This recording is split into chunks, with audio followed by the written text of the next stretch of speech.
오늘 말씀 함께 보겠습니다. 오늘 유다서 1장 11절에서 16절. 유다서 1장 11절에서 16절입니다. 내일 이제 유다서가 끝나죠. 11절부터 16절까지 말씀입니다. 같이 한번 봉독하고 그 다음에 오늘 말씀을 함께 나누도록 하겠습니다. 같이 한번 봉독하겠습니다. 화 있을진저 이 사람들이여 가인의 길에 행하였으며 삭슬 위하여 발람의 어그러진 길로 몰려갔으며 고라의 패역을 따라 멸망을 받았도다. 그들은 기탐 없이 너희와 함께 먹었으니 너희의 애찬의 암초요 자기의 몸만 기르는 목자요 바람에 불려가는 물 없는 구름이요 죽고 또 죽어 뿌리까지 뽑힌 열매 없는 가을 나무요 자기 수치의 거품을 뿜는 바다의 거친 물결이요 영원히 예비된 캄캄한 흑암으로 돌아갈 유리하는 별들이라. 아담의 7대 손 에녹이 이 사람들에 대하여도 예언하여 이르되 보라 주께서 그 수만의 거룩한 자와 함께 임하셨나니 이는 무사람을 심판하사 모든 경건하지 않은 자가 경건하지 않게 행한 모든 경건하지 않은 일과 또 경건하지 않은 죄인들이 주를 거슬려 한 모든 완악한 말로 말미암아 그들을 정죄하려 하심이라 하였느니라. 이 사람들은 원망하는 자며 불만을 토하는 자며 그 정욕대로 행하는 자라. 그 입으로 자랑하는 말을 하며 이익을 위하여 아첨하느니라. 아멘. 오늘 말씀을 보면 우리 안에 주목되는 단어의 표현이 있습니다. 15절에 굉장히 집중되어 있는데요. 모든 경건하지 않은 자, 경건하지 않게 행한 모든 경건하지 않은 일, 경건하지 않은 죄인들이 주를 거스려 모든 완악한 말로 말미암아 그들 정죄하려 하심이라. 경건이라는 단어가 집중되어 있습니다. 경건하지 않다라는 표현이 굉장히 많죠. 실은 이 메시지가 또 누구로부터 지금 나왔나 설명이 되냐면 14절에 보면 7대 손 에녹과 연관되어 있습니다. 아담의 7대 손 에녹. 우리가 하심 때 이야기를 나눴지만 성경 공부할 때 이 7대 손 이 에녹의 특징이 창세기에 기록되어 있는데요. 에녹은 이렇게 기록됩니다. 65세까지 살다가 65세 되던 해에 자기 아들을 낳습니다. 그 아들의 이름이 무드셀라입니다. 무드셀라를 낳고 300년을 하나님과 동행했다라고 되어 있습니다. 결국 그는 365년을 살다가 죽지 아니하고 하나님께 부르심을 받게 됩니다. 근데 많은 학자들이 연구하다가 주목한 것이 있는데 에녹이 65년 이후에 300년을 하나님과 동행하게 되었는데 그 65년 그 시점에 아들을 낳았는데 아들의 이름을 무엇이라고 표현하냐면 무드셀라라고 합니다. 근데 무드셀라라는 이름이 뭘까요? 뜻이 마지막 수호신, 최종 수비수 이런 느낌입니다. 근데 그 당시의 상황은 마을마다 그 마을을 수호하는 신이 있는데 그 사람이 무너지면 그 마을은 망하는 겁니다. 결국 심판당하는 거예요. 자신의 아들의 이름을 무드셀라라고 지었다는 것은 자신의 아들이 죽으면 어떻게 된다? 세상은 심판받는다, 끝장난다 라는 의미로 이름을 지었다라는 학자들의 의견이 있습니다. 근데 신기하게도 무드셀라가 죽던 해에 노아 600세 때입니다. 그때 세상에 홍수가 납니다. 그래서 세상에 심판을 받게 됩니다.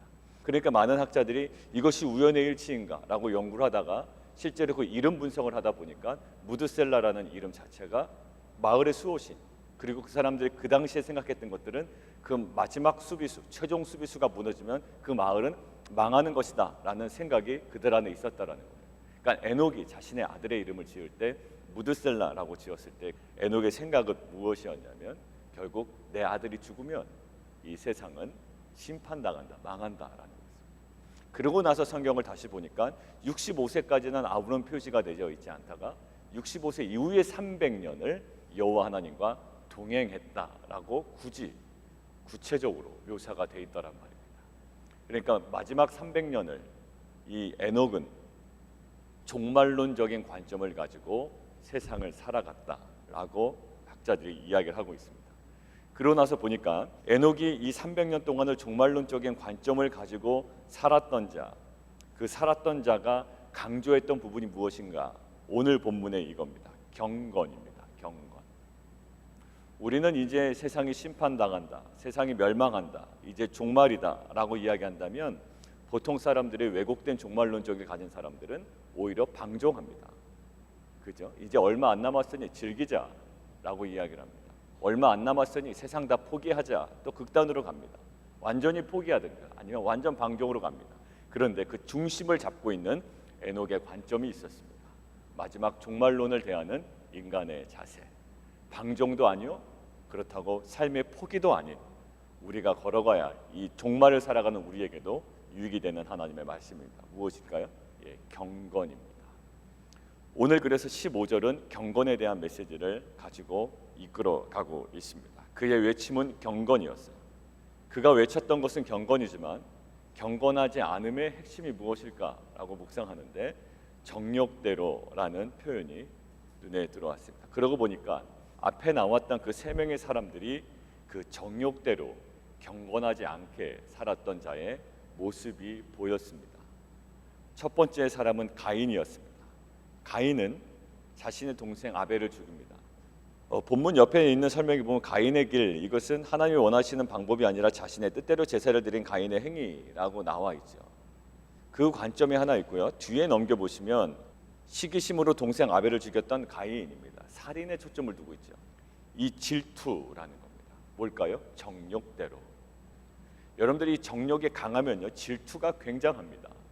이게 드러날 때가 있고 감춰질 때가 있는데 이 정욕대로 한 모습이 이 질투라는 모습으로 나와 있습니다. 가인의 끝은 무엇이었을까요? 예, 살인입니다. 죽입니다. 영혼을 죽이는 거예요. 가인이 질투심으로 동생을 죽였듯이 거짓 교사들은 사람들의 영혼을 지금 죽이고 있다라는 거예요. 발람은 처음에는 하나님께 순종했습니다. 잘 순종하다가 그러나 악한 동기들과 돈에 대한 그 욕망에 이끌려서 결국 하나님의 백성들을 도덕적인 문란과 우상 숭배로 끌고 갑니다. 결국 탐욕입니다. 발람에게는 탐욕이에요. 자, 고라는요, 다단 아비람과 함께 250명이 함께 당을 짓습니다. 그리고 모세와 아론의 권위에 도전합니다. 왜 도전할까요? 예, 교만입니다. 그 선을 넘고 싶은 거예요. 하나님의 질서가 분명히 있는데 본인도 왜 나라고 못하겠느냐라는 그 교만입니다. 결국 권위에 도전했다가 멸망당한 자입니다. 그 불이 나서 그 250명이 죽음을 당하게 됩니다. 하나님의 권위를 어기고 자기 주장을 내세우는 반역자의 모습, 이것이 거짓 선생들의 모습입니다. 자, 질투심이 있고요, 탐욕이 있고 교만이 있습니다. 자, 이것들을 아우를 수 있는 16절의 표현, 정욕대로입니다. 정욕대로. 경건하지 않음이 무엇일까라고 할 때 정욕대로였습니다. 그 정욕대로 나가는 모습이 무엇일까라고 봤는데 이 세 명의 모습에서 인간의 내면에 있는 그 질투심, 활활 타오르는 질투심, 그리고 탐욕, 그리고 교만이었습니다. 그러고 나서 보니까 결국 경건하지 않은 자의 모습에서 드러나는 것이 15절에 나와 있습니다. 경건하지 않은 일과 그리고 모든 완악한 말, 이렇게 되어 있습니다. 행동과 말입니다. 행동과 말인데 이 16절에 그것들의 구체적인 면이 나와 있습니다. 이 사람들은 원망하는 자며 불만을 토하는 자며 경건하지 않은 자의 모습의 그 말이었습니다. 원망과 불평입니다.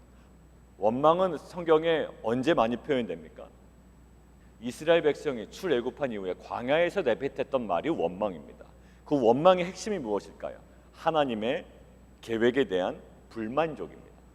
하나님의 역사하심에 대한 불만족, 하나님의 계획에 대한 원망이에요. 결국 광야 이스라엘 백성의 특징입니다.